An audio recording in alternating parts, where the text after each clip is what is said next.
In 1838, the Ellison Breeding Complex, the largest forced birth farm in the American South, recorded something its overseers swore was impossible. Every one of its 500 enslaved women vanished in a single night. Hours earlier, Captain Silas Harrow had finalized a mass sale that would scatter those women across 5 states, confident that the system controlling them was too tightly engineered to ever crack. By dawn, the farm &39's ledgers were ash, its holding pens collapsed, and its entire infrastructure destroyed with a precision none of the owners could explain. Harrow survived long enough to report only one detail. The women had not fled blindly. They moved with coordination he never imagined they possessed. How did 500 captive women dismantle the very empire built to contain them? What did Harrow overlook that sealed the farm &39's destruction? Before we go any further, comment where in the world you are watching from and make sure to subscribe, because tomorrow &39's story is one you &39 want to miss. Dawn broke gray over the Ellison Breeding Complex. Mara Ellison moved through the infirmary &39's dim interior, her calloused hands sorting dried herbs with practiced efficiency. Lavender for calming, willow bark for fever, iro to slow bleeding. She arranged clean cloths in neat stacks on the scarred wooden table. Her movements deliberate and precise, the air smelled of lye soap and old blood. Mara was 42 years old, though the lines around her eyes made her look older. Her dark hair was pulled back tight beneath a faded headscarf. She wore the same worn gray dress she &39, worn for 3 years, patched at the elbows and hem. Her reputation among the 500 women on the farm was simple. Mara delivered babies safely. She knew which herbs stopped infections. She understood when to push and when to wait. She spoke quietly but firmly, and when she gave instructions during labor, everyone listened. The women trusted her because she had never lost her gentleness, even here. The infirmary door swung open. Morning light cut across the floor. Captain Silas Harrow stepped inside, his boots striking the floorboards with sharp precision. He was tall and lean, maybe 35, with pale skin that looked like it never saw honest work. His uniform was immaculate, every button gleamed. His dark hair was combed back so severely it looked painted on. "And quat, Mrs. Ellison and quat," he said. His voice was soft, almost pleasant. "And quat, I trust the facility is prepared." "And quat," Mara kept her eyes down. "And quat, yes, Captain. And quat." Harrow had arrived 3 weeks ago with a leather case full of documents and new rules he called efficiency reforms. He timed meals to the minute. He reorganized work assignments based on calculations he made in a small notebook. He walked through the quarters after dark, counting heads, making marks in his ledger. Everything was about numbers with Captain Harrow. He moved to the window and looked out across the farm. "The Harper woman is in active labor, I &39 am told." "Yes, sir, Lydia, she &39's been laboring since midnight. And your assessment," Mara hesitated. "The baby is positioned wrong, turned sideways. It needs time to shift, or I need to how much time? Could be hours, could be longer." "Earthstone &39, follow schedules." Harrow turned to face her. His expression never changed. "Everything follows schedules, Mrs. Ellison. You simply haven &39. Found the correct one yet." A young woman appeared in the doorway. Her name was Ruth. She was breathing hard. "Mara, please, Lydia &39's asking for you." Mara grabbed her basket of supplies and followed Ruth to the small birthing room at the back of the infirmary. Harrow &39's footsteps followed close behind. Lydia Harper lay on a narrow cot, her face slick with sweat. She was maybe 20 years old, small-boned and fragile. Her breathing came in shallow gasps. 2 other women knelt beside her, holding her hands. Their faces were tight with worry. Mara set down her basket and placed a gentle hand on Lydia &39's swollen belly. She felt the position of the baby still sideways. The contractions were getting stronger, but nothing was progressing.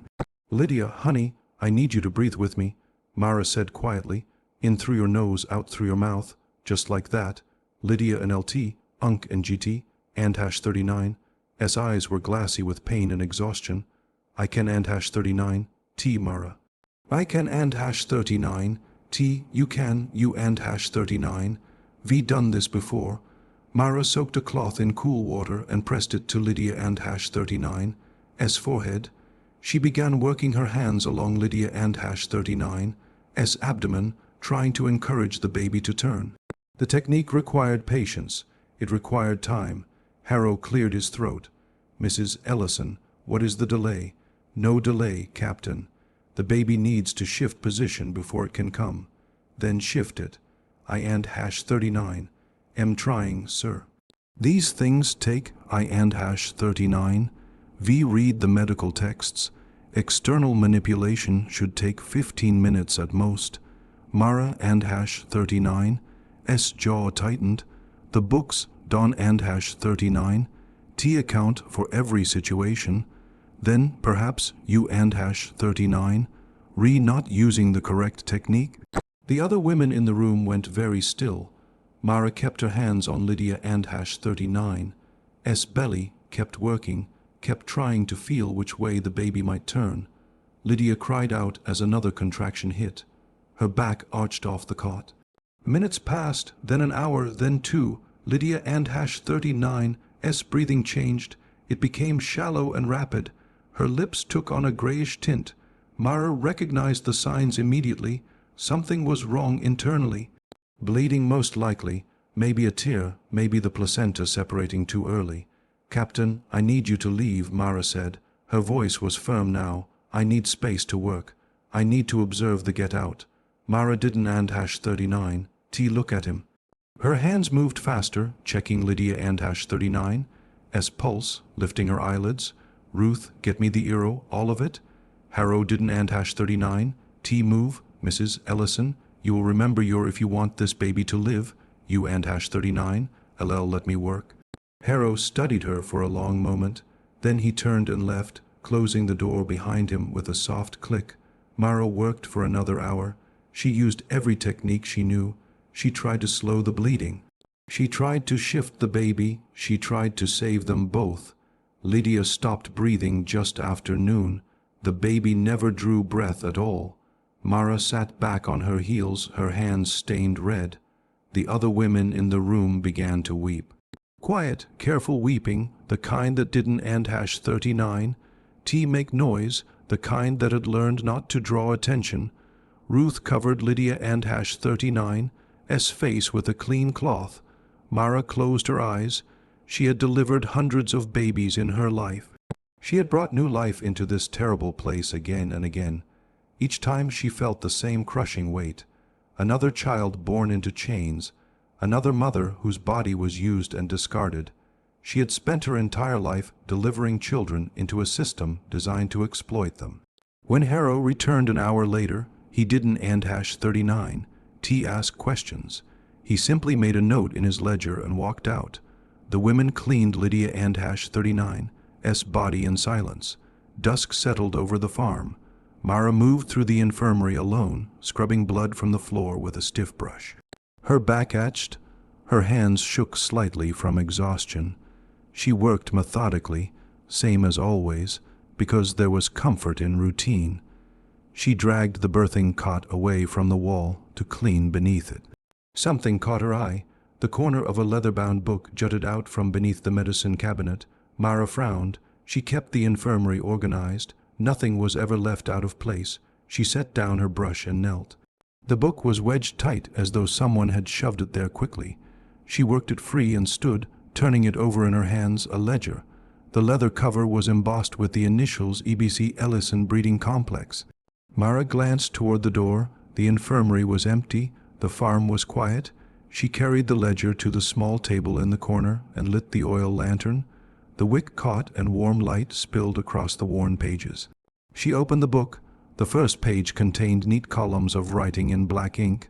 Names, ages, physical descriptions, medical histories, sale values. Mara and #39. S breath caught in her throat. She turned the page. More names, more values, transport routes written in a kind of shorthand she didn't and #39. T fully understand. Dates, destinations. Her hands trembled as she flipped through the pages, and then she saw it. Ainlise Ellison, age 14, light fieldwork, literate. Value $800, Route 4. Date November 18th. November 18th was 11 days away. Mara stared at her daughter and #39, name until the letters blurred. She whispered it aloud in the empty room, her voice barely more than breath. Ainlise. Mara turned the page. More names filled the columns, women she knew, women she had delivered babies for, women who worked beside her in the fields and the kitchens and the laundry house. Sarah Mitchell, age 28. Strong constitution, value $950. Patience, Williams, age 19. Recent mother, value $700. Rebecca Stone, age 45. Experienced cook, value $600. The numbers went on and on. Mara and #39. Finger traced down the page, her heart beating faster with each line. Every woman on the farm was listed, every single one. She flipped ahead, scanning the dates written in Harrow and #39. Precise handwriting, November 18th, November 21st, November 25th, all within weeks. 500 women sold in batches scattered across different plantations in different states. The routes were coded, but she recognized some of the abbreviations. Mississippi, Alabama, Georgia, Texas. Mara pressed her palm flat against the page as if she could stop the words from being true. Her breathing came shallow and quick. The lantern flame wavered, casting jumping shadows across the walls. She remembered the day Ainlise was born, 14 years ago, in a different infirmary on a different farm. Mara had labored alone through the night, biting down on a leather strap to keep from crying out. When the baby finally came, slick and wailing, Mara had held her daughter against her chest and felt something inside herself crack open. Love, fierce and terrible and absolute. She had whispered promises into Ainlise and #39's tiny ear. Promises she couldn't and #39 keep. Promises about safety and futures and freedom. Every day since she had failed those promises, but Ainlise had survived. She had grown into a bright, quick-minded girl who learned to read by watching Mara and #39's hands move across the pages of medical texts. She asked questions nobody else dared ask. She smiled at the younger children and taught them songs. Ainlise believed in something better, even here, and now Harrow was going to sell her. Mara turned more pages, her hands shaking. She found the final section of the ledger, a summary page. Total inventory 500. Total projected revenue $380,000. Buyer contacts, delivery schedules. It was all planned, all decided. Their fates had been predetermined without warning, without consultation, without mercy. She closed the ledger and sat in the dark, listening to her own heartbeat. The lantern burned lower. Sunrise came pale and cold. Mara hid the ledger beneath a stack of clean bandages in the medicine cabinet, tucking it far back where no one would look unless they were searching. She washed her face in the basin and braided her hair with trembling fingers. She had to act normal. She had to avoid suspicion. The day and #39's work began as it always did. Women filed past the infirmary for morning inspections. Mara checked pregnant bellies, distributed willow bark for aches, treated a burned hand. She moved through the routine automatically, her mind spinning. Around mid-morning, Harrow appeared on the grounds. He walked with his hands clasped behind his back, surveying everything with that same calm expression. He stopped at the laundry house and spoke to the supervisor. Then he moved to the kitchens, then the worksheds. He carried his small notebook. He made marks as he walked. By noon, he had introduced 3 new rules. Morning roll call would now happen at 5 instead of 6:00. Meal portions would be standardized and measured. Work assignments would rotate weekly to prevent inefficient familiarity with tasks. The women received the news in silence. Mara watched from the infirmary window as Harrow crossed the yard. He moved like a man who believed order could solve everything. Like cruelty was just another form of organization. She hated him with a clarity that frightened her. In the afternoon, Mara was sent to retrieve supplies from an old storage shed at the far edge of the property. The shed had been used decades ago back when the farm was smaller. Now it mostly held broken equipment and Seaton sacks of grain. She pushed open the warped wooden door. Dust motes swirled in the dim light. She found the crate of lamp oil she needed and hefted it onto her hip. As she turned to leave, her foot caught on something. She stumbled, catching herself against the wall. The boards beneath her hand shifted slightly. She frowned and pressed harder. The wall panel moved. Mara set down the crate and examined the boards more closely. They were old, weathered, loose in their frame. She worked her fingers into the gap and pulled. The panel came away, revealing darkness behind it, a tunnel. Mara and #39's breath caught. She knelt and peered inside. The passage was narrow, maybe 3 ft wide, constructed of timber supports and packed earth. It smelled of rot and stale air, but she could feel a faint breeze moving through it. She glanced back toward the shed door. No one was nearby. The afternoon work crews were all in the fields. She crawled inside. The tunnel floor was damp beneath her palms. The supports creaked overhead. She moved slowly, testing each section, expecting collapse, but the passage held. After maybe 20 ft, the tunnel widened slightly. Light filtered in from somewhere ahead. Mara crawled faster, her heart hammering. The tunnel ended at a camouflaged exit near a dry riverbed. Brush and dead vines covered the opening. She pushed through and emerged into daylight, blinking. The riverbed stretched away to the north, hidden from the main farm by a ridge of trees. No patrols would see anyone moving through here. No dogs could track scent across dried stone. Mara stared at the landscape, her mind racing. This was built for smuggling. Maybe during the territorial conflicts decades back. She and #39. Dee heard old stories about hidden routes, but she and #39. Dee never believed them. She crawled back through the tunnel and replaced the wall panel in the shed. She carried the lamp oil back to the infirmary before anyone noticed her absence.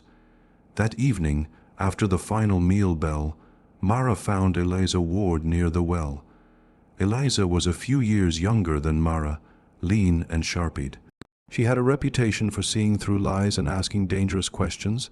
Some women avoided her. Mara trusted her. "I need to talk to you," Mara said quietly, somewhere private. Eliza studied her face.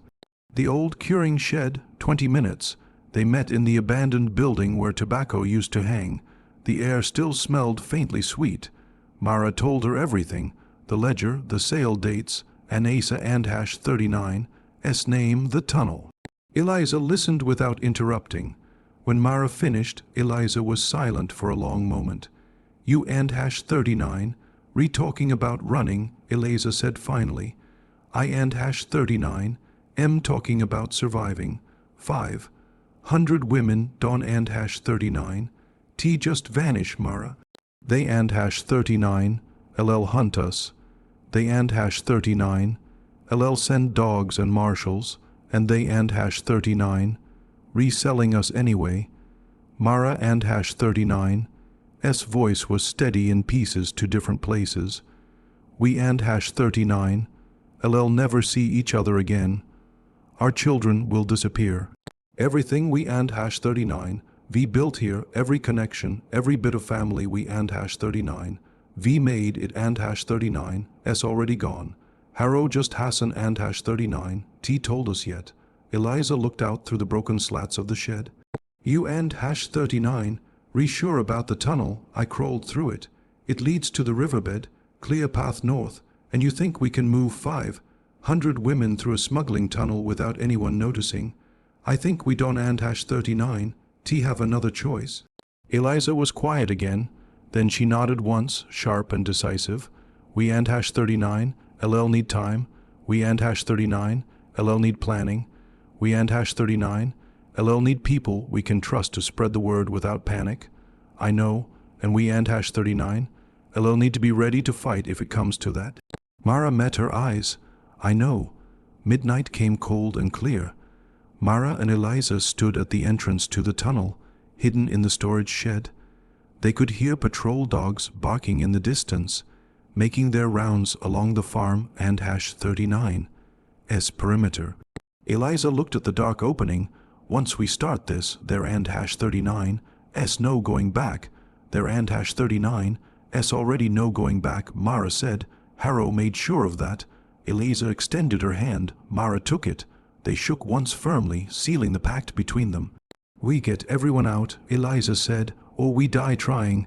We get everyone out, Mara agreed. They stood together in the darkness, listening to the dogs, and began to plan liberation. Dawn came with the smell of woodsome smoke and dew. Mara stood at the infirmary window, watching the yard fill with women moving toward morning inspection. Only hours had passed since she and Eliza sealed their pact in the darkness. Her body etched from exhaustion, but her mind was clear. She had work to do. Eliza appeared at the door carrying an empty water bucket. To anyone watching, she was simply making her rounds, but when she met Mara and #39's eyes, the message was plain. It and #39's time. Mara picked up her medical bag and stepped outside. The morning air was cool against her skin. Women stood in loose lines across the yard, waiting for roll call. Mara moved among them, checking pregnant bellies, distributing herbs for morning sickness, asking quiet questions about aches and pains. As she worked, she hummed. The tune was old, passed down through generations. Most overseers dismissed it as meaningless noise, but the women knew every verse, every variation. This morning, Mara changed the rhythm slightly. She held certain notes longer. She repeated a phrase 3 times instead of 2. The women nearest her went still. Then they began humming along, carrying the altered melody through the crowd. The signal spread like ripples in water. Eliza moved through the laundry house, her hands sorting through linens. She folded sheets in specific patterns, laying them across drying lines in sequences that looked random, but were an and #39. The women working beside her noticed. They adjusted their own work to match, codes within codes, messages hidden in plain sight. By mid-morning, small clusters of women had received their instructions. Groups of 3 or 4 would test different sections of the tunnel throughout the day, moving under the pretense of various chores. Some would carry supplies to the storage shed. Others would memorize the locations where fires needed to start. Mara visited the kitchens, ostensibly checking on a cook and #39's swollen ankles. While she wrapped the woman and #39's leg, she whispered locations: storage barn, administrative building, equipment shed. The cook nodded once and continued kneading dough. Everything had to look normal. Everything had to flow like any other day. Around noon, Mara made her way to the children and #39's area where Ainlise helped supervise the younger one. Her daughter sat cross-legged in the dirt, teaching a small girl how to braid grass into patterns. Mara knelt beside them. "How are you feeling today?" Ainlise looked up. Her eyes were so bright, so full of trust. "I and #39 am good, Mama, teaching Bess how to make stars. That and #39's beautiful." Mara touched her daughter and #39's cheek. "Listen carefully. Tonight, when the bell rings for evening meal, I need you to bring the children to the infirmary. Tell them we and #39, rechecking everyone for fever. Can you do that? Analyze and #39's smile faded slightly. She studied her mother and #39's face. "Is something wrong?" "Nothing and #39's wrong, but I need you to trust me, and I need you to be very brave." "I and #39 am always brave," Analyze said. Mara kissed her forehead. "I know you are." She stood and walked back toward the infirmary, forcing herself not to look back. If she looked back, she might break. She might pull Ainlise close and never let go. But there was still too much work to do. Late afternoon brought disaster. Harrow appeared in the yard without warning, his notebook already open. He moved through the work areas with mechanical precision, examining everything. He checked inventory counts. He questioned supervisors. He inspected the storage sheds. Mara watched from the infirmary door, her heart hammering. If he found the tunnel entrance, everything would collapse. Harrow spent 10 minutes in the old storage shed. 10 minutes that felt like hours. When he finally emerged, his expression was unchanged. He made a note in his book and moved on to the next building. Mara exhaled slowly. The wall panel had held. The tunnel remained hidden, but the inspection heightened the urgency. They couldn't, and #39, wait any longer. It had to be tonight. Evening chores began as the sun dropped toward the horizon. Women moved through familiar routines, hauling water, preparing meals, settling children for the night. But underneath the surface, everything had changed. Mara saw the signals everywhere. A woman adjusting her headscarf in a specific way. Another tapping her fingers against a water bucket in a deliberate rhythm. Small gestures that confirmed readiness. Eliza caught her eye from across the yard and nodded once. Everyone was in position. As darkness settled over the farm, women gathered children and whispered instructions. They carried essential supplies hidden beneath their clothes, herbs wrapped in cloth, blankets folded small, water skins tucked into waistbands. They moved in small groups toward predetermined meeting points, never rushing, never drawing attention. Mara stood at the infirmary door, watching them converge. Her medical bag was packed with everything she could carry. The ledger was tucked inside, evidence of what had been done to them. Anais appeared with a group of children guiding them forward. Everyone and #39, here, Mama, good girl. Mara looked at the assembled women. 500 faces, 500 stories, 500 lives that had been bought and sold and broken. It and #39's time. They moved in organized rows toward the storage shed. The tunnel entrance had been widened during the day, reinforced with stolen timber. Women descended in groups, older ones helping younger ones, mothers carrying infants, everyone moving with practiced silence. Mara waited until the first groups were through, then gave the signal. Fires bloomed across the property.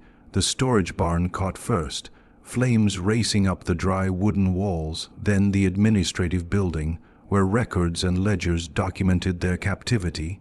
The equipment shed, the overseer and #39's office, not the living quarters, not the kitchens or infirmaries or anywhere people might be trapped. Only structures, only the infrastructure of their imprisonment. Smoke rose into the night sky. Guards shouted and ran toward the flames with buckets. Dogs barked in confusion. Chaos spread like the fire itself, everyone scrambling to respond. Mara guided Ainlise into the tunnel. "Stay close to me." Don and #39. Let go of my hand. They crawled through darkness, following the flow of women ahead. The tunnel was crowded now, packed with bodies and breathing and whispered prayers, but it held. After what felt like hours, but was probably minutes, they emerged at the dry riverbed. Fresh air hit Mara and #39's face. Stars stretched overhead. Women poured out of the tunnel entrance, helping each other stand, gathering children, forming groups. 500 women, all of them free. Eliza appeared beside Mara, soot streaking her face. Everyone and #39's accounted for. No one left behind, and quat. "Then we move, and quat," Mara said. They walked north along the riverbed, moving as a coordinated mass. The smoke behind them glowed orange against the night sky. Mara could hear distant shouts, the sound of buildings collapsing. She held Ainlise and #39's hand and kept walking. Hours passed. The landscape changed from riverbed to forest. Trees closed around them, offering cover. The women moved in practiced silence, stepping where Eliza and the scouts indicated, avoiding roads and clearings. As dawn approached, they stopped at a ridge overlooking the valley they and #39 left behind. Mara turned to look back one last time. The breeding complex was burning. Flames consumed everything Harrow had built, everything the system had created. Smoke rose in thick columns, visible for miles. "And quat, it and #39's really over and quat," Ainlise whispered, "and quat, we and #39 really free." And quat, Mara pulled her daughter close. Around them women embraced, cried, laughed with relief. They had done the impossible. They had escaped. The future stretched ahead, uncertain, but theirs. Mara watched the sun rise over the burning ruins of their captivity, believing both danger and darkness were finally behind them. The sun climbed higher, but the women kept moving. Mara and #39, legs etched, her feet throbbed inside worn shoes. Around her, 500 women pushed forward through dense forest, stepping over roots and ducking beneath low branches. Some carried infants wrapped tight against their chests. Others supported elderly women who could barely walk. Children stumbled along, holding hands, too tired to complain. Only minutes had passed since they and #39 stopped to watch the farm burn. Now the forest surrounded them completely, thick with pine and oak. Birds called overhead. Somewhere nearby, water trickled over rocks, and quat. Keep the line tight, and quat. Eliza called from the front, and quat. Don and #39. Fall behind, and quat. They moved in a long column, organized into smaller groups of 20 or 30. Each group had a leader responsible for counting heads and reporting problems. Mara walked near the middle, keeping Ainlais close while monitoring the pregnant women and mothers with newborns. The terrain grew rougher as morning wore on. Hills rose and fell. The ground turned soft with moss in some places, rocky and uneven in others. Women rotated responsibilities every few hours to keep anyone from collapsing under a single burden. Some gathered water whenever they crossed a stream. Others walked at the rear, watching for followers. A rotating group of scouts moved ahead, checking the path for obstacles or signs of habitation. Mothers took turns carrying each other and #39's children when arms grew too tired. Mara watched it all, adjusting plans as needed. When a woman twisted her ankle, Mara wrapped it and assigned 2 others to support her weight. When an infant cried too loudly, she distributed herbs to soothe colic. When arguments broke out about which direction to travel, she listened to both sides and made final decisions. "We need to rest," a woman named Ruth said as noon approached. She was older, her face lined with exhaustion. "Some of us can and #39. Keep this pace. We rest when we have real cover," Eliza responded sharply. "Not before. People are going to collapse if we don't and #39. Stop. People are going to die if we do." Mara stepped between them. "We and #39. Rest at the next water source. 1 hour, then we keep moving." Ruth looked like she wanted to argue, but didn't and #39. Eliza simply nodded and continued walking. They reached a narrow creek around mid-after afternoon. The women collapsed along its banks, drinking deeply and refilling water skins. Mara moved among them, checking for injuries and illness. Most were simply exhausted. Some had blistered feet. A few showed signs of fever. Annalise sat with a group of children, all of them so quiet it broke Mara and #39's heart. They should be playing, laughing, acting like children. Instead, they sat in silence, understanding without being told that noise meant danger. "Mama, how long until we can stop for real?" Ainlais asked. "I don't and #39. No, baby, not yet. Are we safe now?" Mara wanted to say yes. She wanted to promise her daughter that the worst was over.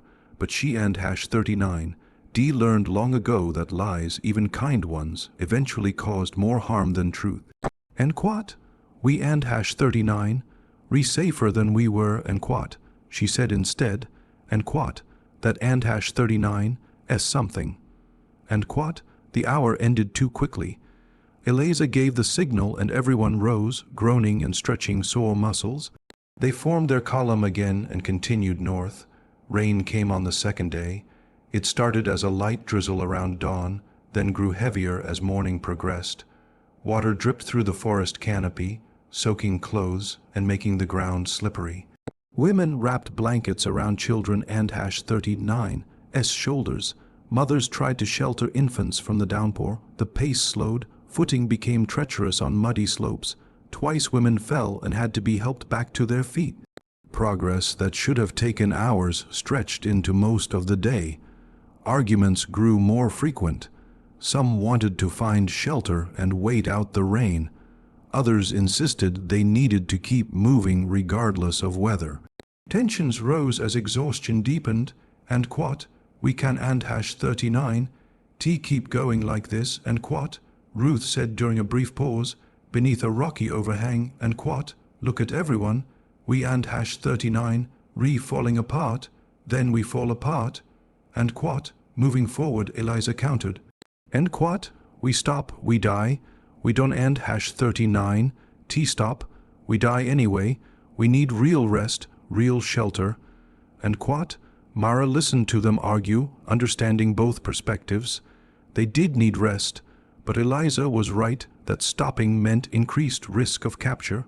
She was about to intervene when a voice spoke from the trees. You and hash 39, we all going to die if you keep making this much noise. Every woman froze. Hands reached for makeshift weapons, rocks, sharp sticks, anything available. Mara stepped forward, positioning herself between the voice and the children. A man emerged from behind a thick oak. He was tall, maybe 30 years old, with dark skin and careful eyes. He carried a walking stick, but no visible weapons. His clothes were worn but well maintained. Who are you? Mara demanded. Name and hash 39, S. Jonah Price. He raised both hands showing empty palms. I and hash 39, am a free man, been tracking in these woods for years. Heard you coming from a mile away. You alone? Eliza asked, her voice hard with suspicion. Completely, and if I could hear you, so can the patrols. Jonas studied them, his expression shifting from caution to something like sympathy. You and hash 39, read the ones from the Ellison farm. Heard about the fire, whole regions talking about it. Mara and hash 39, as stomach tightened. How many people know enough? Marshals were called in yesterday.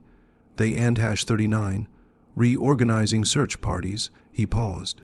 You need help, we don't and hash 39. T need anything from you, Eliza said. Then you one and hash 39. T make it another 3 days. Jonah pointed north. There and hash 39. S an abandoned hunting cabin, about 2 hours that direction. Nobody and hash 39. S used it in years. You could shelter there tonight, dry out, get proper rest. After that, I know routes that avoid the main roads, places patrols don and hash 39. T watch. Why would you help us? Mara asked. Jonah met her eyes. Because it and hash 39. S the right thing to do. And because I spent too many years watching injustice and doing nothing about it. I and hash 39 am done watching. The women looked at each other. Some seemed convinced. Others remained suspicious. Mara weighed the options, knowing they needed guidance, but aware that trust could be weaponized. What do you want in return? She asked. Nothing but your trust, Jonah said. I know that and hash 39 is asking a lot, but I and hash 39 am offering what I can. Mara studied him for a long moment. Finally, she nodded. Show us to the cabin. After that, we and hash 39, LL decide. The cabin was small and half collapsed, but it had a roof and walls. The women crowded inside and under the covered porch, finally sheltered from the rain. They built small fires for warmth, keeping smoke minimal. For the first time since escaping, they could rest without fear of immediate exposure. Jonah stayed at the edge of camp, respecting their space.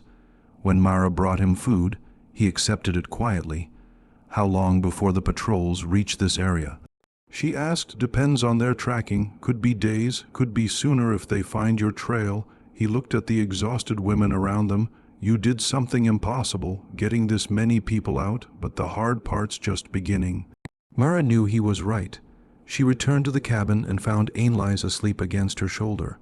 Around them, women whispered prayers and held each other. Some cried silently. Others simply stared at nothing, processing what they and hash 39. D done. Morning came too quickly. They packed up and continued north, following routes Jonah suggested. He walked ahead, reading the land with practiced ease. On the third day, everything changed. The scouts returned just after dawn, their faces tight with fear. There and hash 39, evidence behind us. Broken branches, fresh hoof prints. Someone and hash 39, following our trail. Mara felt ice spread through her chest. How close? Maybe half a day, maybe less. The women moved faster after that, abandoning caution for speed. They pushed through underbrush and climbed steep hillsides, everyone understanding that being caught meant death or worse. By twilight, they reached a densely wooded ridge. The trees grew so close together that movement became difficult. Mara ordered everyone to hide, to stay absolutely still. They crouched among the roots and shadows, mothers covering children and #39's mouths, everyone barely breathing. In the distance, dogs began barking. Dawn broke gray and cold on the fourth day. Nobody had slept. The barking dogs had circled their position for hours before finally moving away, leaving everyone tense and exhausted. Women held children against their chests, feeling small heartbeats flutter like trapped birds. Jonah appeared at first light, moving silently through the trees. His expression was grim, but not panicked. "They passed us," he said quietly to Mara and Eliza, went east toward the main road. "But they and #39 LL circle back once they realize they lost the trail." "How long do we have?" Mara asked. "Maybe a day, maybe less." He studied the ridge. "We need to move now, and we need to move smart." "Where?" Eliza and #39's voice was sharp with fatigue and stress. Jonah pointed northwest. "Swamp country, 2 hours from here. It and #39 LL slow us down, but it and #39 LL also hide our tracks. After that, there and #39's a place I know, somewhere you can actually rest." And quat. The women gathered their few belongings and followed him down the ridge. Morning light filtered through the canopy, painting everything in shades of green and shadow. They moved carefully, aware that noise could kill them as surely as capture. The swamp appeared gradually. First the ground grew softer, then puddles formed between roots, then water rose to ankle depth. The air became thick with moisture and the smell of rotting vegetation. Mosquitoes swarmed in clouds, and quat, "Step where I step," and quat, Jonah instructed. And quat, "Stay single file, the water will cover our footprints." And quat, progress slowed to a crawl. Women helped each other over fallen logs and through deeper pools. Mothers carried children on their backs to keep them above the waterline. The elderly needed constant assistance to navigate the treacherous footing. Hours passed in this way. The sun climbed higher but remained hidden behind dense tree cover.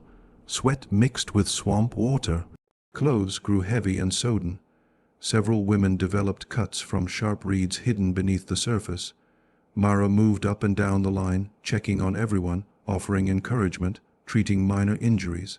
Her medicine supplies were running dangerously low, but she rationed carefully, using each herb and bandage only when absolutely necessary.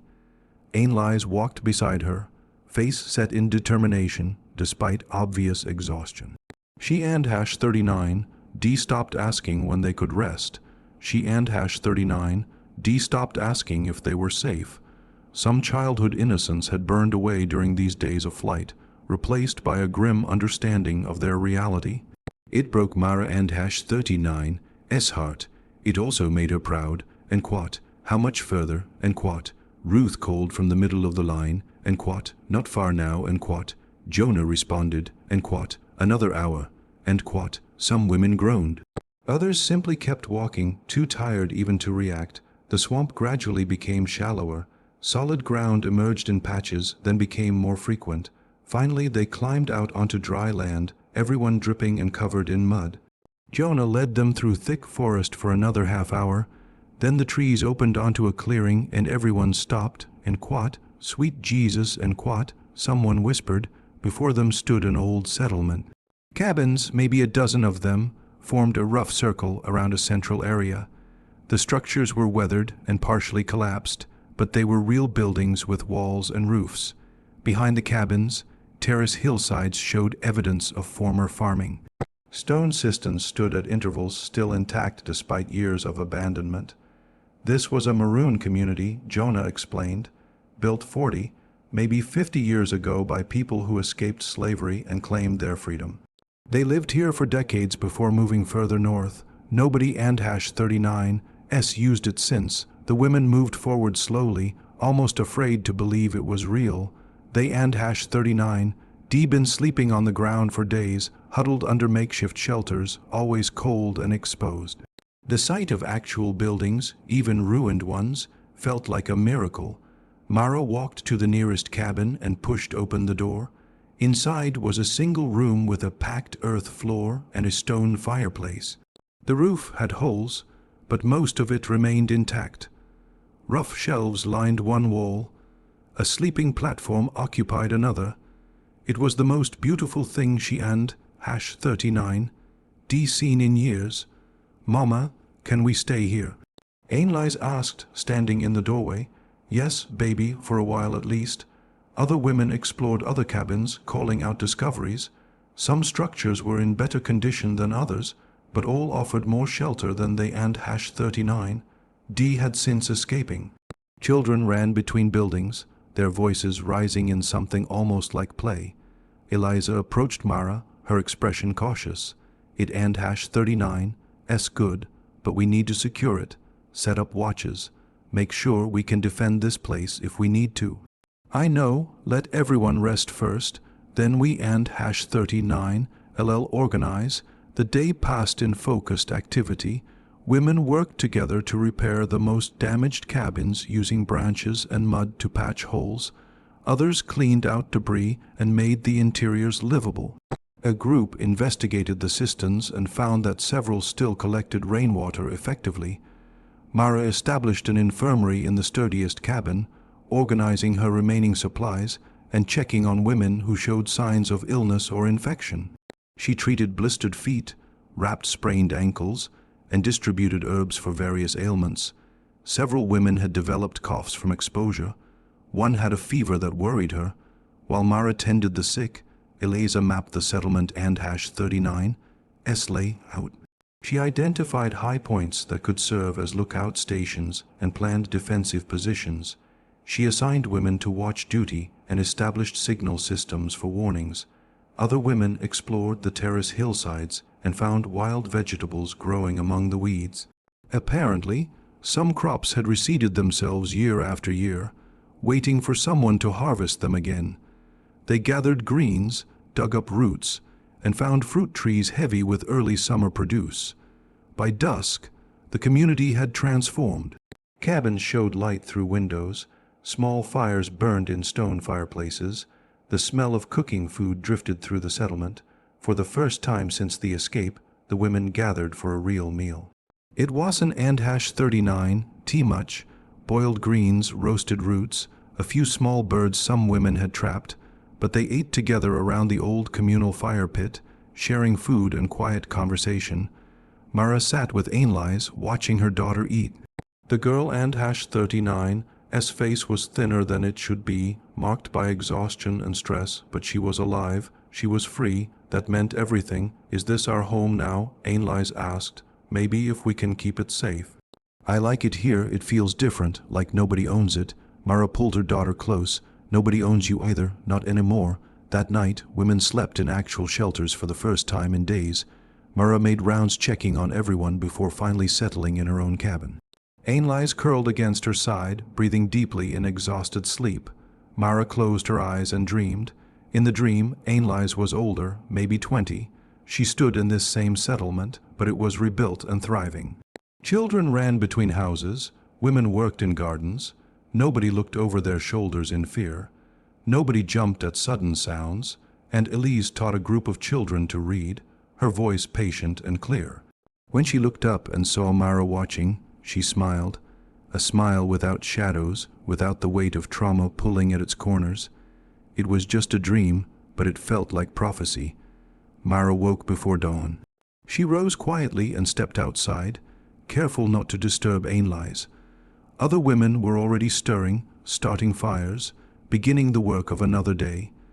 Jonah sat near the edge of the settlement, preparing his pack. Mara approached him, and "Quat, you and #39, re-leaving, and Quat," she said at first light, "and Quat, I and #39 am going to circle back and lay some false trails, make it harder for the patrols to find you." And Quat, he stood, adjusting his pack. "You should be safe here for a while, but keep watches posted. Trust your instincts. Thank you for everything, he nodded. You did the impossible already. What comes next? You and #39, LL handle it. He paused. I and #39, LL come back when I can. Bring supplies if possible. But if I don't and #39, T return, assume the patrols are too close and move on. We will. Jonah looked at the settlement, at the women beginning their day. This place has good bones. People lived freely here once. They can again. He left as the sun rose, disappearing into the forest with the same quiet competence he and #39 D shown since they met him. Mara watched until he was gone, then turned back to the settlement. Women emerged from cabins, stretching and talking. Children played near the cisterns. Someone started singing while preparing breakfast. It was a work song, the kind they and #39 D sung on the farm, but the words had changed. Now it was about freedom, about building something new. Mara stood watching over them all, letting herself believe just for this moment that they and #39 D finally found safe ground. Jonah left at sunrise. Mara stood at the settlement and #39's edge and watched him disappear into the morning mist. His footsteps making no sound on the soft forest floor. He and #39 D promised to return if he could. The if hung in the air like smoke. She turned back to face the settlement. Women were already emerging from cabins, ready to begin the day and #39's work. There was so much to do. We need organization, Eliza said, appearing at Mara and #39's side. Clear structure. If we and #39, we're going to make this place livable. Everyone needs assignments. Mara nodded. You and #39, rewrite. Let and #39's divide the work. They gathered the women in the central clearing after breakfast. Mara explained the plan. Rotate responsibilities daily, so everyone learned multiple skills, but established core teams for essential tasks. The first team focused on structural repairs. These women inspected every cabin, identifying which ones could be saved and which were too damaged. They gathered fallen branches from the forest, stripped bark for binding, and mixed mud with grass to create plaster for filling gaps. By the end of the first day, 3 cabins had weatherproof roofs again. The second team cleared brush and debris. They removed years of accumulated leaves and rotting wood from pathways between buildings. They pulled down vines that threatened to collapse weakened walls. They burned what couldn't and #39 be used and composted what could. The third team worked on water systems. They cleaned the stone cisterns, removing dirt and dead leaves, then tested each one to ensure it still collected and held rainwater properly. 4 of the 6 cisterns remained functional. That meant reliable water sources spread across the settlement. The fourth team focused on food. They expanded exploration of the terrace hillsides, mapping where different plants grew and which ones were edible. They found more fruit trees than initially spotted. Apple trees gone wild, pear trees laden with small hard fruit that would ripen later in summer, even a few peach trees. They also discovered evidence of old garden plots and began clearing them for replanting. Eliza established the security team personally. She selected women who were alert, quick-thinking, and calm under pressure. She taught them to move quietly through the forest, to read signs of disturbance, to recognize human presence versus animal activity. We need alarm signals, she explained on the second day, something that sounds natural, but everyone will recognize. They developed a system using branch strikes against hollow logs, different patterns for different types of danger. 3 quick strikes meant someone approaching from the south. 2 slow strikes meant movement from the north. A continuous, rapid pattern meant immediate threat requiring everyone to hide. Mara ran the infirmary and coordinated overall activities. She made rounds each morning, checking on the sick and injured, distributing remaining medicine carefully. She also kept mental notes on every woman and #39's strengths and limitations, ensuring work assignments matched capabilities. On the third day, something beautiful happened. Ainlise gathered a group of younger girls near one of the repaired cabins and began teaching them their letters. She used a stick to draw shapes in the dirt, showing them how to form ABC, BC. The children clustered around her, faces bright with concentration. Mara stopped and watched. Her daughter, who N-39, Dee spent her entire life being told she was property, that her only value was the children she might someday bear, was teaching, creating knowledge, building futures.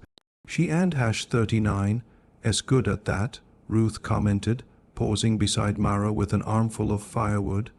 She always wanted to learn. I taught her what I could in secret. Well, now she can teach openly that N-39 as something is an N-39. It was everything.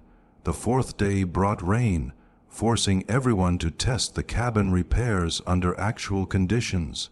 Most roofs held. The few that leaked got immediate attention and additional patches. The rain also filled the cisterns, ensuring their water supply remained adequate. By the fifth day, the settlement had transformed. Pathways were clear. Cabins stood straight and secure. Gardens showed the first signs of new planting. The communal fire pit was cleaned and reinforced with stones. Lookout positions were established at 3 high points around the perimeter. That evening, the women gathered for a communal meal that felt different from the one their first night there. This was an N-39. T just exhausted relief. This was celebration. They N-39. D worked together and built something real. They N-39. D proven they could survive, adapt, create. The meal was still simple. Greens from the hillsides, fish from a nearby creek, berries gathered that afternoon. But it felt like abundance because they N-39. D claimed it themselves. After eating, someone started singing. Not a work song this time, a song from before, from childhood memories of different lives. Others joined in. Voices layered together in harmony, filling the settlement with sound that wasn't N-39. T sorrow or defiance, but simple joy. Children danced near the fire. Women clapped in rhythm. Even Eliza, always watchful and serious, smiled while keeping time with her hands. Ainlise leaned against Mara N-39's shoulder. I like it here, Mama. I feel safe. Mara kissed her daughter N-39's forehead. Me too, baby. The gathering continued past dark. Stars appeared overhead, brilliant in the clear sky after yesterday N-39's rain. The fire burned low but steady. Women talked quietly or simply sat in companionable silence. This was peace, real peace, the kind Mara had almost forgotten existed. Eventually, people drifted to their cabins. The fire was banked for the night. Mara was preparing to take Ainlise inside when one of the lookouts returned early from her post. The woman N-39's name was Sarah, young and sharp-eyed. She approached Eliza and Mara with obvious concern. What is it, Eliza asked immediately. Smoke, Sarah said. To the west, maybe 3 mi out. Spotted it just before sunset. Could be natural, Mara said, though her stomach tightened. Too controlled, Sarah replied, too steady. That N-39's a maintained campfire. Eliza N-39's expression hardened, could be hunters, could be travelers, could be patrols. Should we move? Another woman asked, overhearing. Not yet, Eliza decided. We don't N-39. T know what it is. Moving blindly could be worse than staying put, but everyone sleeps alert tonight. Lookouts stay doubled. If anything changes, we wake everyone immediately. The peaceful mood shattered like dropped glass. Women returned to their cabins, but nobody really slept. Mara lay awake beside Ainlise, listening to every sound from outside, wondering if their 5 days of peace had already run out. The night passed slowly. Every branch crack sounded like footsteps. Every bird call might be a signal. Dawn arrived with agonizing slowness. Mara rose and stepped outside. Other women were doing the same, faces tight with tension. The lookouts reported nothing new during the night. No movement, no sounds, just that distant smoke still visible when Sarah climbed to the highest lookout point. They and #39, D just gathered near the fire pit to discuss their options when movement erupted from the forest and #39's edge. Jonah crashed into the clearing, breathing hard, clothes torn, face scratched from running through brush. Everyone froze and quat, marshals and quat. He gasped out, bracing his hands on his knees, and quat, federal marshals. Harrow brought them, they and #39, retracking you and they and #39, re-close. Maybe a day behind me, maybe less. He straightened, looking at Mara. They know about this place. Someone talked, or they found old maps. Either way, they and #39, recoming and they and #39, rebringing force. Jonah and #39's chest heaved as he struggled to catch his breath. The women pressed closer, forming a tight circle around him. How many? Eliza demanded. How many marshals? 6 that I counted, plus Harrow, maybe more. I didn't and #39, TC. Jonah wiped blood from a scratch on his cheek. They and #39, reorganized, professional, not just slave catchers. Actual federal officers with tracking equipment and authorization papers. How did they find us? Someone asked. Your trail from the breeding complex led them to the riverbed. They found scattered tracks heading north. Harrow hired additional trackers, locals who know this territory. One of them remembered stories about the old Maroon settlement. Once they had the general location, it was just a matter of searching systematically. Mara and #39's mind raced, a day behind, maybe less. That meant immediate action was required, not planning or discussion. We move now, she said. Pack essentials, destroy evidence we were here, and scatter into smaller groups. No, Eliza and #39's voice cut sharp. We stay and defend. Defend against federal marshals, Ruth protested. That and #39's suicide. Running is suicide, Eliza countered. They and #39, re-close enough to track us if we flee. We and #39, be vulnerable in open movement, especially with children and elders. Here we have defensive positions, fortifications, terrain advantage. We prepared for this exact situation. Jonah nodded reluctantly. She and #39's right about movement being dangerous, but defending means confrontation. That brings consequences beyond just this moment. Everything brings consequences, Eliza said flatly. At least here we choose our ground. Mara looked at the settlement they and #39. D worked so hard to restore. 5 days of labor, 5 days of hope, now threatened by the same system that had pursued them since birth. We defend, she decided, but smart. Not violent unless absolutely necessary. We slow them down, make them cautious, create space to negotiate. Negotiate what? Sarah asked. Safe passage, formal recognition of our autonomy, documentation that we and #39, free settlers, not fugitives. Even as Mara said it, she knew how unlikely it sounded. But what choice did they have? Eliza immediately took charge of defensive preparation. Security team, activate all trap positions. Everyone else, hide supplies and erase obvious signs of permanent settlement. Make it look like we and #39, just passing through, not establishing residence. The women moved with practiced efficiency. They drilled this scenario during the past 3 days, never really believing they and #39 need it. The traps were an and #39 designed to kill or seriously injure.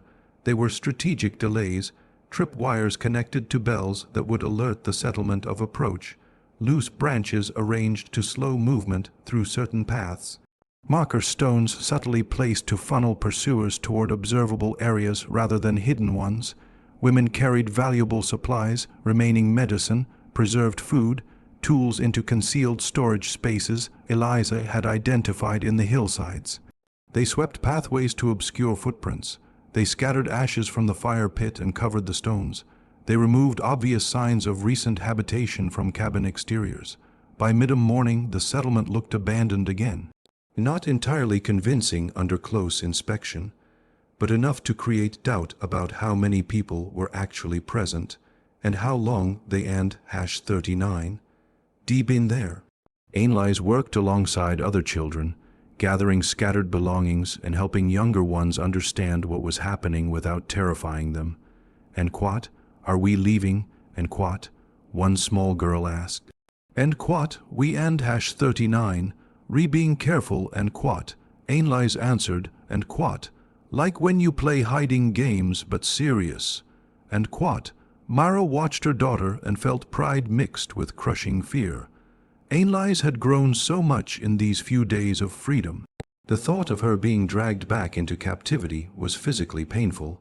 Just after midday, lookouts spotted movement, a group approaching from the west, moving carefully but deliberately. 6 men in dark coats, federal marshals, identifiable by their uniforms and professional bearing.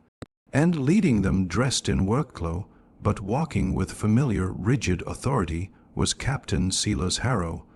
Positions, Eliza commanded quietly. Women moved to predetermined spots, some visible, most hidden. They carried no weapons except tools that could serve double purpose if necessary. They were in #39, T-warriors. They were mothers, daughters, midwives, caregivers forced into defensive stance by a system that refused to let them simply exist. The marshals stopped at the settlement and #39's edge. Harrow stepped forward alone, carrying a white cloth tied to a branch. A parley signal, and Quat, "I wish to speak with Mara Ellison," and Quat, he called out. His voice carried the same controlled precision it always had. No anger, no excitement, just cold efficiency. Mara stepped into view. "I and #39 am here. I represent federal authority authorized to retrieve fugitive property and restore legal order." He spoke like he was reading from a legal document. "You and these women are in violation of multiple statute. However, I and #39 am authorized to offer terms. We and #39 re not property," Mara said, and Quat, "We and #39 re human beings establishing free settlement. Your legal status is not open to negotiation," and Quat, Harrow replied, and Quat, "but the manner of resolution is," and Quat, he paused, and for the first time something other than professional detachment crossed his face. And Quat, something almost resembling satisfaction, "I have leverage you and #39. I'll find persuasive," and Quat, he gestured. 2 marshals stepped forward, and between them, hands bound, was Ainlise. Mara and #39's world stopped. Her daughter stood there, frightened but unharmed, eyes wide and searching until they found Mara and #39's, then Ainlise and #39's face crumpled with relief and terror combined, and Quat, "Mama, quiet," and Quat, one marshal said sharply. Mara and #39's legs nearly gave out. Eliza grabbed her arm, holding her upright. Around them, women gasped and cursed. Some cried out in outrage, and Quat, "How?" and Quat, "Mara couldn't," and #39 T-form complete words, and Quat, "We captured her during pursuit 2 days ago," and Quat, Harrow explained. And Quat, "She and #39 D fallen behind the main group, alone in the woods. Very fortunate we found her before something worse did." Liar, and Quat, Ainlise had been with them the entire time, which meant he and #39 D taken her from the settlement somehow, perhaps during the night, perhaps using a scout they hadn't and #39 T detected. The how didn't and #39 T matter. Only the fact. "You have until dawn," Harrow continued. "Surrender yourselves, all of you, and the girl remains unharmed. Refuse, and she disappears into institutional placement somewhere you and #39. I'll never find her. Federal orphanages in territories you can and #39 T reach. Do you understand?" Mara understood. He was using her daughter as a weapon, the same way the system always used children as weapons against mothers who dared resist. "Think carefully," Harrow added. "You and #39 V had your moment of rebellion. Now reality returns. Accept that and minimize suffering. Resist and suffer consequences far worse than before." He gestured to the marshals. They withdrew, taking Ainlise with them. Her daughter looked back over her shoulder, mouthing words Mara couldn't and #39 T hear. The marshals retreated beyond the settlement perimeter and began establishing a camp, visible, contained. A perimeter designed to prevent escape. Mara collapsed to her knees. The strength that had carried her through escape, through flight, through building this fragile sanctuary, it shattered completely. Her daughter, her child, the entire reason for everything she and #39 D done. Women gathered around her. Some touched her shoulders, some wept. Eliza knelt beside her. "We fight," Eliza said fiercely. "We get her back." "How?" Mara whispered. "They have federal authority, legal documentation, armed marshals. What do we have? Each other, this ground, our refusal to surrender. But that wasn't and #39 T enough. It had never been enough." The system was designed to crush exactly this kind of resistance. Night fell heavy and suffocating. The women gathered in the largest cabin to debate their options. Voices rose in argument. "We have to surrender," one woman insisted. "We can and #39 T let that child suffer for our choices. Surrendering means we all suffer," another countered. "Separation, punishment, worse conditions than before. And Ainlai still ends up enslaved anyway. Maybe we could negotiate partial surrender. Some stay, some go. They won and #39 T accept that. It and #39 S all or nothing. We could fight, overwhelm them in darkness, and risk Ainlai's getting hurt in the chaos. Risk everyone. Mara sat silent through it all. The voices washed over her like water. She heard the words but couldn't and #39 T process them. Her mind kept showing her Ainlai's and #39 S face, the fear in her daughter and #39 S eyes, the way she and #39 D looked back as the marshals dragged her away. This was Mara and #39 S fault. She and #39 D orchestrated the escape.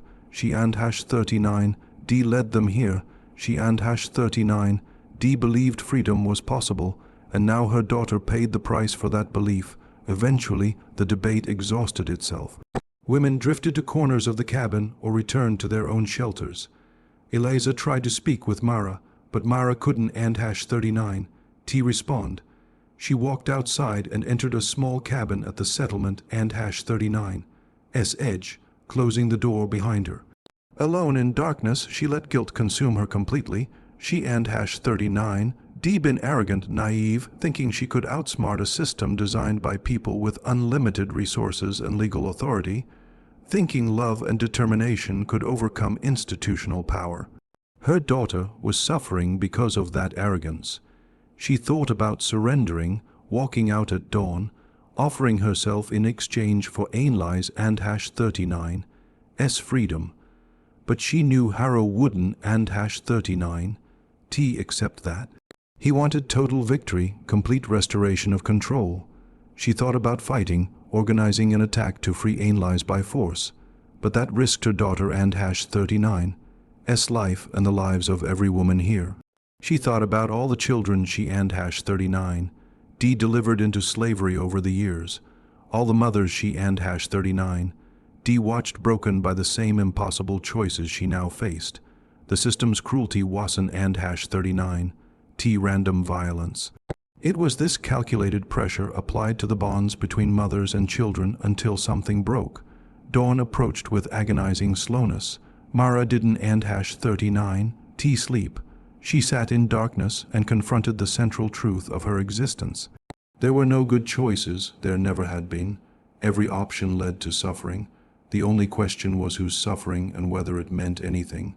The first gray light appeared at the cabin and #39 S window. Mara stood. Her legs were stiff from sitting motionless all night. Her face was wet with tears she hadn't and #39 T noticed crying. She stepped outside. Women were emerging from other cabins, faces drawn with exhaustion and fear. They looked to Mara for direction, for decision, for leadership. She no longer felt capable of providing, but she was all they had. Eliza approached. "What do we do?" Mara looked toward the perimeter where Harrow and #39 S camp was visible through morning mist. She thought about her daughter.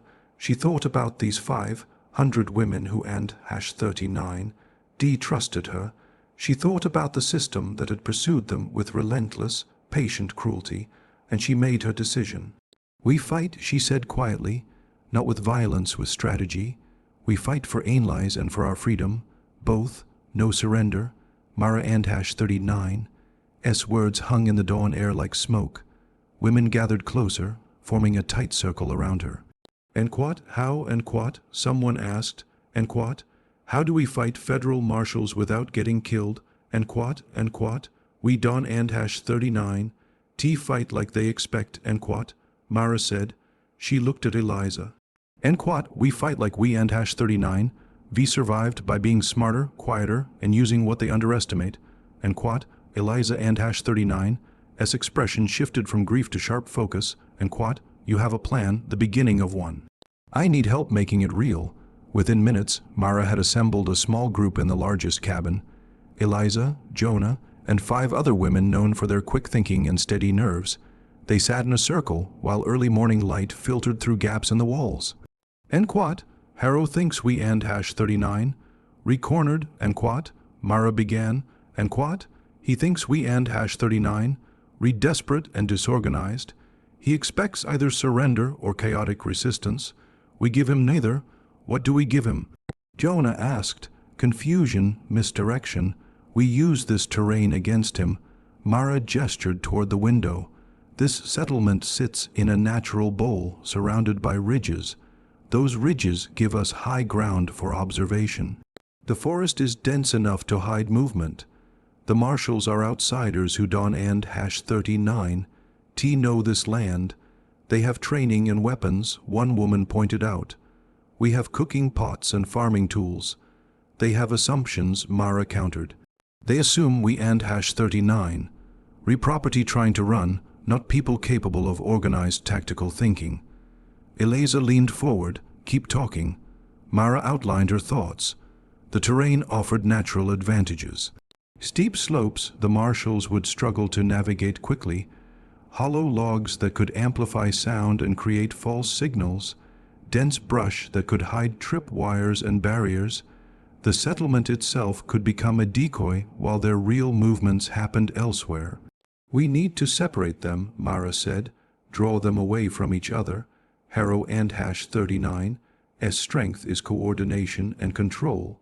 Break that, and he and #39. Just one man. How do we draw them?" Jonah asked. "Fires, not destructive ones. Signal fires placed far from here, making them think we and #39. Re-fleeing in multiple directions. Marshals will split up to investigate." "What about Ainlai's?" Eliza and #39. Voice was hard. "We can and #39. T start moving pieces until we know exactly where she is." "Agreed." Mara looked at Jonah. "Can you scout their camp without being detected?" Jonah considered possibly. "They and #39. Re-watching for groups, not individuals. And I know how to move quietly. Do it. We need to know which tent holds Ainlai's, how many guards, how she and #39. Restrained." Jonah nodded and left immediately. The remaining women spent the next hour developing details. They identified 6 elevated positions along the ridges surrounding the settlement, natural lookout points where observers could track martial movements and relay signals. They located hollow logs and dead trees that would amplify sound, creating false indicators of activity in areas far from their actual positions. Trap lines, Eliza said, not to hurt them, but to slow them down. Vines across paths at ankle height, loose stones piled to create noise when disturbed. Markers only we recognize showing safe routes versus dangerous ones. How do we communicate during the operation? A woman named Sarah asked. We can and #39, T-shout across distances. Bird calls, another woman suggested. We and #39, V use them before to signal